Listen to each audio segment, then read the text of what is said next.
Démonté pierre par pierre, fermé depuis 1 an et demi pour raison de sécurité, le musée lapidaire de Saintes se vide petit à petit de ses collections depuis lundi.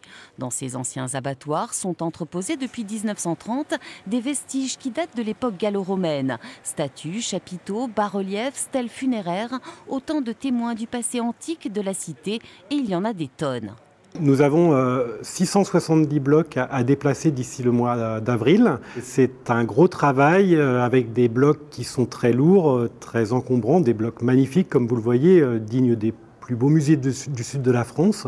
Et il faut y faire très attention. Ça va nous permettre de réactualiser l'inventaire qui en avait été fait en 1949, de constater leur état général, voir s'ils méritent des restaurations ou pas, et d'en refaire une étude complète pour voir si ces assemblages sont cohérents, on sait que certains sont cohérents, ou s'ils sont moins cohérents.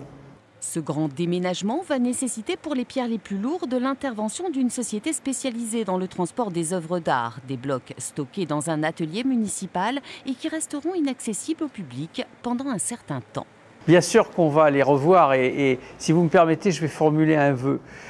J'espère qu'on les reverra le plus rapidement possible dans un grand musée archéologique qui aura toute sa place dans le Vallon des Arènes. Un musée, c'est une énorme construction, c'est un projet à 5-10 ans. Jusqu'à la fin du chantier, au printemps, des visites seront organisées un jeudi sur 2. La première est prévue le 8 février, l'occasion d'admirer pour la dernière fois avant longtemps cette exceptionnelle collection.